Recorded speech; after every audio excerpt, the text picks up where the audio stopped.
A spiritual perspective study shows that the message of mystics of all times and places is in essence the same, irrespective of language, culture, or religion. A mystic is someone who finds answers to the big questions of life by research within his or her consciousness. Through their research, mystics have discovered that there is a spiritual world that lies behind and amidst the mental and physical worlds. While for most of us things spiritual are no more than concepts, for the mystic they are facts of life, constantly experienced. It is as if mystics are telling us that the human being is highly sophisticated hardware that comes with 3 software programs: the senses, mind, and spirit. Most of us know of and use only 2 programs, the senses and the mind. The mystic shows us how to activate the spiritual program and make human life complete. To follow mysticism is therefore not like adopting a new religion or philosophy, which is a reprogramming of our mental and physical software. Mysticism activates our spiritual software, our innate spiritual capacity, which benefits us regardless of what teaching we follow. Every human being has equal potential in this respect. When we try to answer ultimate questions about our existence using only 2 of our natural software programs, we become confused, and, due to our differing cultures and backgrounds, come into conflict. If anyone, whether a mystic or a priest, tells us profound truths about who or what we are, those words alone do not make us understand or feel those truths. We need, by developing the 3rd software program, through spiritual practice, to experience these truths for ourselves, to make them a lived reality. When we see the spiritual reality, our conflicts over religious dogmas evaporate. On the platform of spiritual life, human beings can come together as one. The mystic cosmology. In recent centuries we have developed many complex material sciences generating impressive bodies of knowledge about the world and human beings. But this research has been confined to the mental and physical realms. How far along is our research and knowledge about spirituality? For example, particle physics now recognizes the intricate interconnectedness of the entire universe. Mystics share this understanding, teaching that there is one divine wellspring of life, a vibrant and positive energy, a single source of all being, namely spirit. Scientists, in their search for the theory of everything, may have already reached the limits of the power of the mind to capture and describe reality using words, concepts, symbols, and images. Mystics explain that for us to know about spirit we must go beyond mind and physical senses. One must use the method, the software, that is compatible with discovering spiritual truth, which is by developing our spiritual capacity within. The spiritual journey. Mystics describe the quest for spiritual truth as a journey we make within our own bodies, within our consciousness. To understand this journey we need first to understand where we start from, our present spiritual condition. The life of each of us, mystics teach, is projected in its perfect whole from a single source beyond time. But on planes of mind and matter, we live our lives under the illusion of time and the law of cause and effect, or action and reaction. Everything we do we have to pay for. The soul, coupled to mind and body, must reap the harvests of these sowings, and moves from life to life, form to form, living and dying over and over again.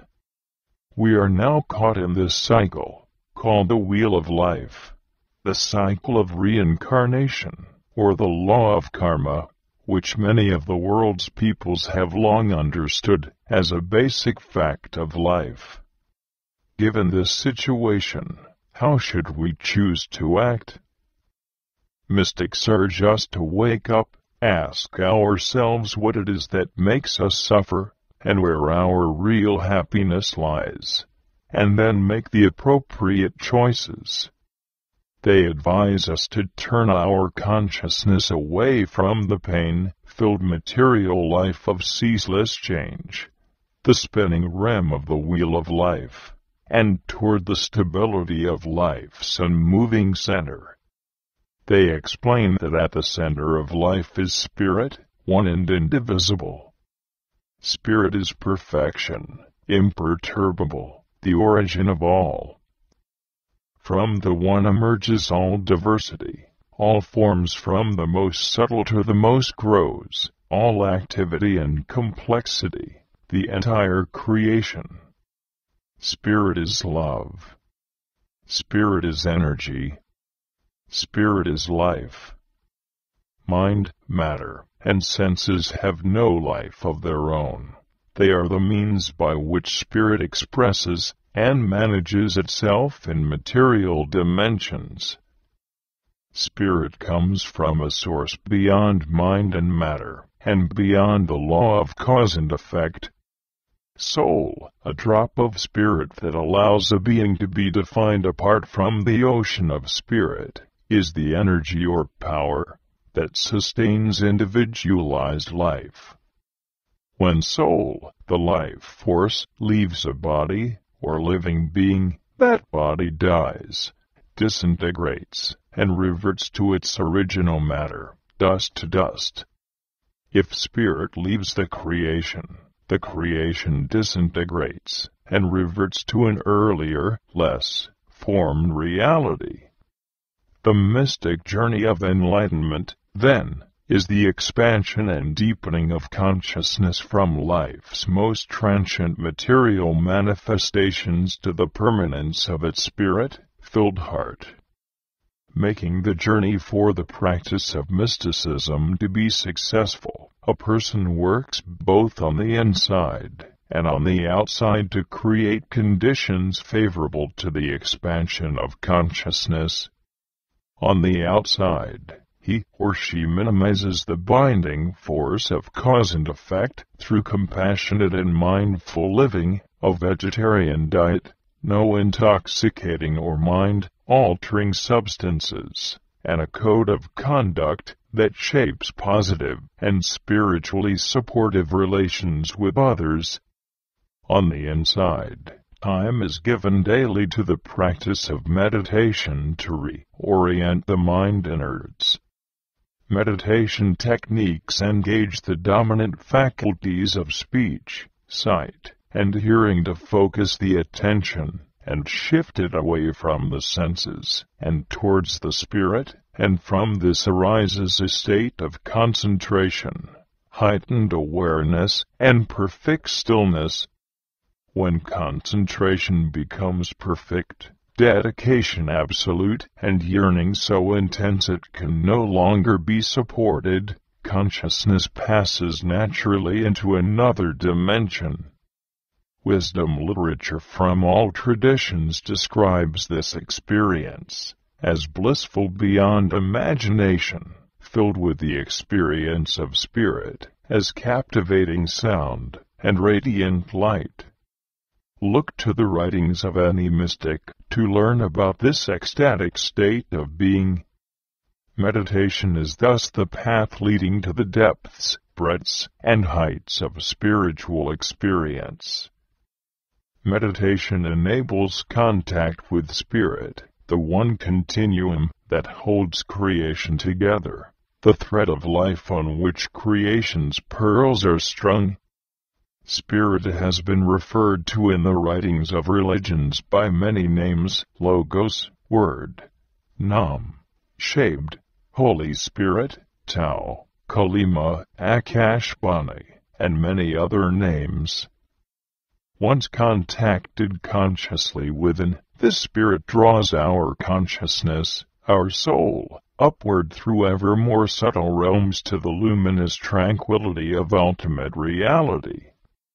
Meditation is the journey of attuning oneself with the spiritual ocean of pure being.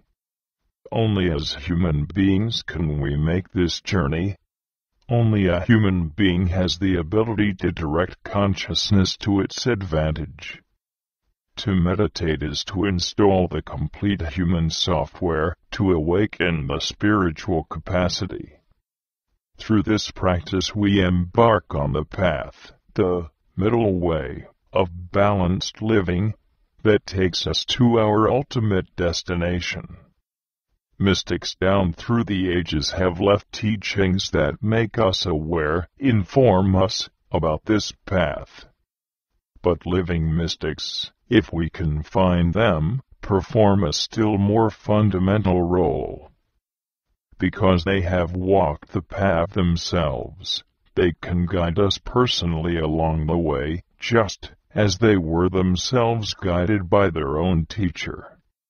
And because they have realized the spiritual dimension, living mystics manifest its reality even on our plane of existence, giving us immense inspiration and a powerful example to follow.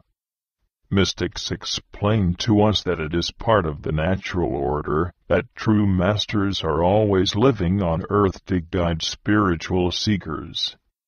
In the Sufi tradition of Islam, these teachers are called Murshid or Pir. In the Bhakti traditions of India, Guru or Satguru. In the Hasidic tradition of Judaism, the Tzaddik. To travel the path back to our divine source is the true purpose of life in the human form. Whether this divine source is referred to as Spirit, God, Lord, Allah, Waheguru, Adonai, Buddha, the One, any other name, or no name at all, is a matter of individual preference. How to describe one's spiritual life, what outward practices to follow in support of one's inner life, whether to belong to any religion, and which one, are all equally individual choices. What is of importance is to cultivate the experience of spirit. Claiming our inheritance, mystics say that each one of us is the rightful heir to a treasure of inestimable value. We are all of one lineage and one family. But, because we have lost sight of who we are, we feel that something is missing in our lives, and we suffer from confusion and conflict. The infinite wealth of spirituality is our birthright, and will be ours when we develop our spiritual capacity as human beings, awaken to our true identity and return to our spiritual source. To achieve this we need only right conduct and right spiritual practice under the guidance of a living mystic teacher.